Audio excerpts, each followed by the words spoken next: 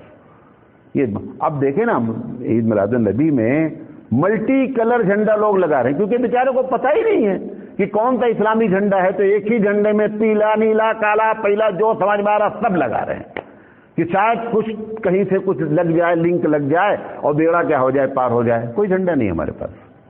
لہذا نبی کریم صلی اللہ علیہ وسلم کی دیکھیں کہ اس سلسلے میں ہمارے حبیب نے کیا باتیں کہی. جتنی قبریں ہیں سب پہ سجدہ ہو رہا ہے نہیں ہو رہا ہے. کبھی کسی بریلوی عالم کو آپ نے سجدہ کرتے دیکھا ہے؟ کبھی سجدہ نہیں کرتا ہو، اسے معلوم ہے حرام ہے. یہ تم کو بھی خوب بنا رہا ہے. پبلک کو سمجھنا چاہیے کہ اگر قبر پہ سجدہ جائز ہوتا یا فضیلت والا ہوتا تو سب سے زیادہ فضیلت کا کام کس کو کرنا چاہیے؟ مولانا کو کرنا چاہیے. مولانا سب سے زیادہ فضیلت جانتے ہیں، وہ نہیں کر رہے ہیں، اس کا مطلب تم کو دھوکہ دیا جا رہا ہے، تم کو سمجھ لینا چاہیے. ایک اور مثال دے کر اپنی بات ختم کرتا ہوں. مثال کے طور پر آپ جمعہ میں دیکھیں، ہماری مسجدوں میں بھی ہے، ان کے یہاں بھی، ان کے یہاں مجھے نہیں معلوم ہے، اپنی معلوم ہے کہ جمعہ میں کچھ لوگ تشہود کی حالت میں بیٹھ کر کے خطبہ سن رہے ہیں. آپ کو اس کے پہلے بھی بتایا. اچھا، تمہارے بغیر ایک عالم بیٹھا ہوا ہے، وہ نہیں بیٹھ رہا ہے ویسے جیسے تم بیٹھو. تم کو سوچنا چاہیے، بدھی آنی چاہیے کہ اگر یہ سنت ہوتی تو اس کو بھی معلوم ہوتی، یہ بات کی نہیں معلوم ہوتی. تم اتنے بڑے قابل ہو گئے ہو، 5 وقت نماز تم نے پڑھنی پابندی شروع کر دیا تو تمہاری شریعت اپنی الگ ہو گئی. کوئی سنت طریقہ نہیں ہے. اللہ کے رسول صلی اللہ علیہ وسلم نے خطبہ دیا، صحابہ جس کو جیسا ریلیکس ہو بیٹھے، اور اتنی زیادہ توجہ ہے. نماز میں اتنا سیدھے نہیں بیٹھتے جتنا خطبہ سننے میں سیدھے بیٹھتے ہیں. کھجلا بھی لیں گے، سب کچھ کر لیں گے نماز میں، اور خطبے میں ایسا بیٹھے لگتا وہی نازل ہو رہی ان کے اوپر. بھئی تمہارے بغل میں ایک عالم بیٹھا ہے، تب تو تم کو ہوش آنا چاہیے نا کہ اگر یہ سنت طریقہ ہوتا تو ایک عالم کو ہی بات معلوم ہوتی. اچھا چلو، عالم کو نہیں معلوم ہے، کم سے کسی عالم سے پوچھ لیتا بھائی کہ یہ اللہ کے رسول کی سنت ہے. نہیں، اپنے طور پہ سنت، اپنے طور پہ جو چاہے کرنے کے لیے تیار ہیں اور عاشق رسول بنے ہیں، اور ہم بہت سنت کے پابند ہیں. جھوٹی باتیں. حضرت تھانوی رحمۃ اللہ علیہ کی کتاب ہے، کبھی ملے پڑھیے گا، اغلاط العوام.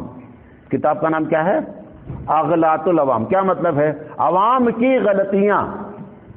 وہ تو بہت زبردست عالم تھے، انہوں نے اس کو اس میں لکھا ہے کہ عوام کی غلطیوں میں یہ ہے کہ وہ سجدے، وہ کیا کہتے ہیں، جمعہ کے خطبے میں تشہد کی حالت میں بیٹھ کر خطبہ سننے کو سنت سمجھتے ہیں، جبکہ اس کا سنت سے کوئی تعلق نہیں ہے۔ تو کم سے کم آدو بادو دیکھ لے یار، مولانا سے پوچھ لو، نماز میں تشہد غلطی ہو گئی تو مولانا سے پوچھتے ہو، یہ مسئلہ نماز والا نہیں، مولانا والا نہیں ہے، یہ ہماری جیب سے نکلا ہوا مسئلہ ہے۔ لہذا ماحول کو سدھارنے کے لیے یہ سر کام کرنا پڑتا ہے، تب جا کے ماحول سدھرتا ہے۔ اللہ تعالیٰ سے دعا ہے کہ اللہ تعالیٰ کہنے سے زیادہ عمل کرنے کی توفیق عطا